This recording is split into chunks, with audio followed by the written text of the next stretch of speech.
What's up, D Nation? Hope you're having an amazing week. So you're like the D Nation. What is he talking about there? And so just want to come up with something. Been thinking we're going to be changing up a lot at the Blue Tiger Poker, how we shoot videos and stuff like that. We're actually going to be trying to get a lot more mainstream, a lot more videos. We're going to talk more at the end of the show about it. So stay tuned to that, what changes are going to be coming about, because we know the 10K challenge is going to be wrapping up in the next few weeks.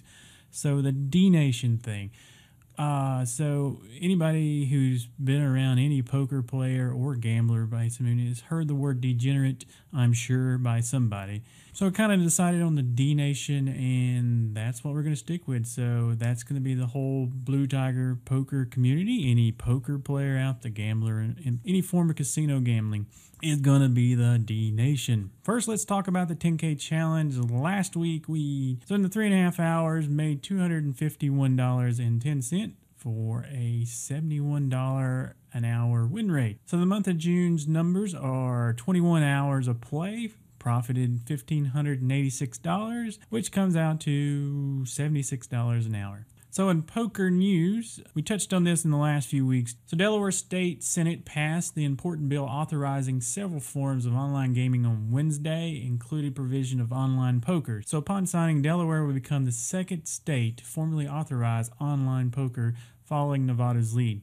Industry is estimating and suggesting that a few thousand of Delaware's 900,000 residents previously played for real money on offshore poker, and was fully authorized. State-regulated sites may attract somewhere around the 25,000. Today, District Judge Lewis Kaplan handed down a sentence of 3 months to the prisoner, formerly vice chairman of the board, a part of the new dysfunctional SunTrust Bank, for his role in processing illegal transactions for online poker site, mainly Full Tilt Poker. So John Kempis admitted processing over like 2 million in transactions related to online gambling, was able to strike the deal with prosecution, and so he's basically getting with just a slap on the wrist. On to the World Series of Poker. Talk about a luck box for the day. Victor Bloom leads the World Series of Poker's 50K buy-in Players Championship. He basically hits the miracle 1 hour to stay alive and build the biggest stack. So to set this up for you, the 21-year-old accumulated a stack with the Miracle versus Joe Cassidy. It was on a 10-9-5 ace rainbow board in pot limit Omaha.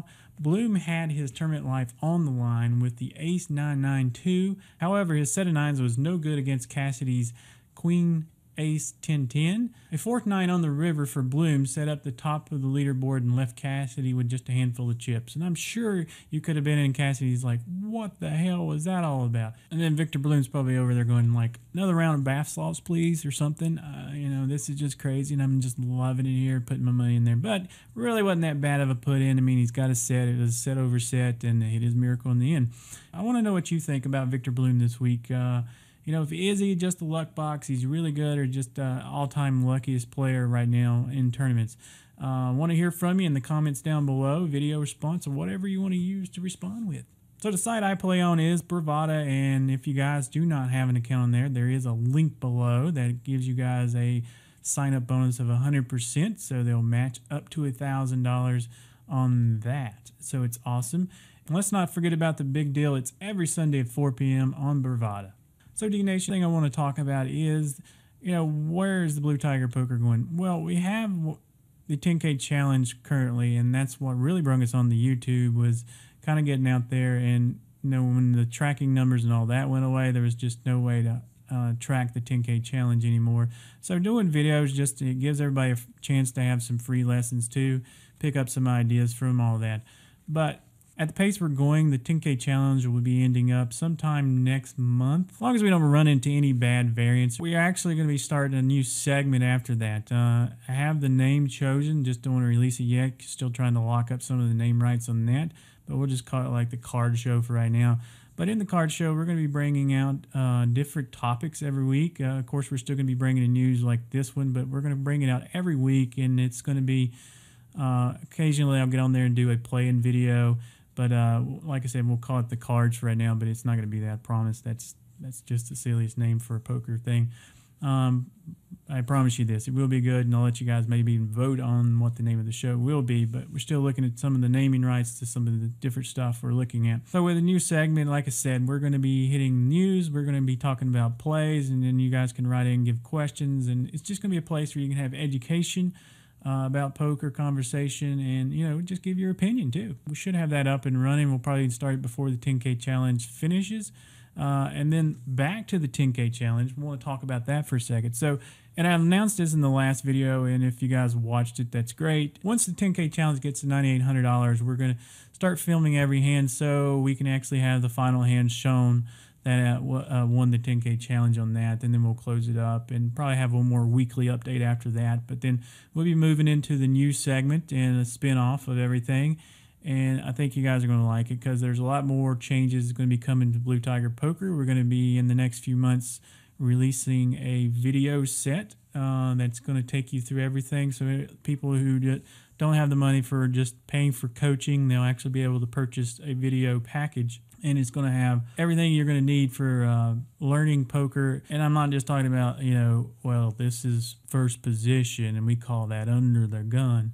It's not going to be like that. It's, you know, we will talk about position sometime in the videos, and that's the most important thing you're going to learn. But it's going to be a lot more. It's going to be more advanced topics. And, you know, when you guys are done, you're going to be at a certain level to where you might only need one package of coaching to get you really off to the next level in your poker game. Now to the weekly blow up. The weekly blow up has been fizzling down.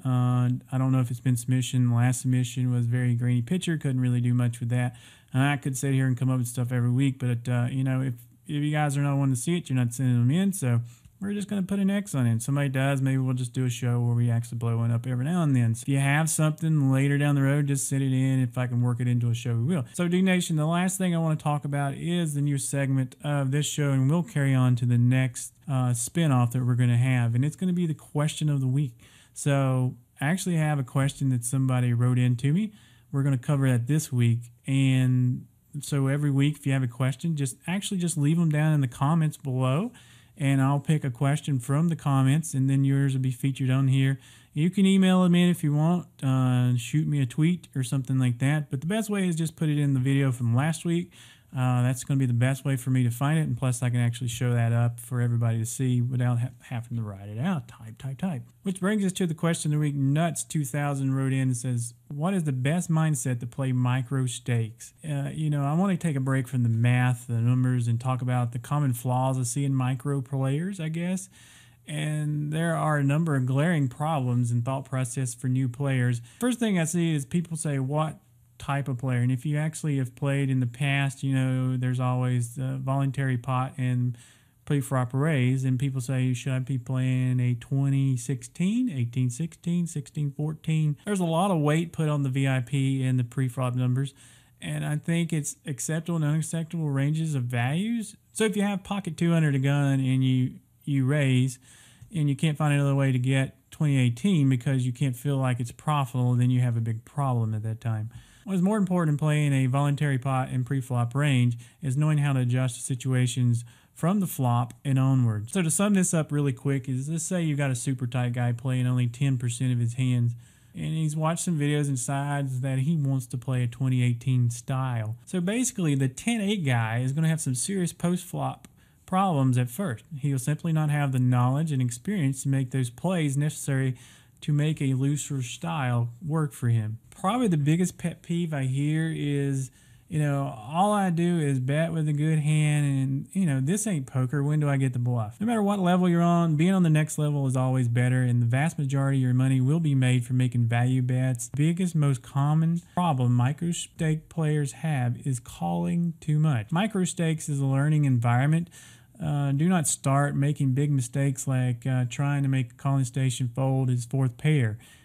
These mistakes will just cost you money. There's a few more things that I could go into on micro stakes, but just to kind of put this all in the video time frame, I want to get it in. Probably the last one is I've heard people say, you know, what was he thinking? He should have done X. You know, he's just a stupid, ignorant person. So, you know, to be a fish, you must think like the fish. You don't expect the other players to play the hand the same fashion as you would play it. It's just a big leak. And just because you will raise on a super wet board with a set doesn't mean the fish will. And some fish are just kind of sneaky fishes. If you got anything more to add to the question of the week, just put it in the comments below or send in a video response. So D-Nation, if you have a question you'd like to see in the question of the week, just put it in the comments below, and you never know, yours could be the question of the week next week. So a big thank you to everybody who clickety that like button and shared this thing wherever it is you shared it to help out the D-Nation grow. So whatever you did or didn't do, it doesn't matter. It's always the same. So until next time, good luck at the tables.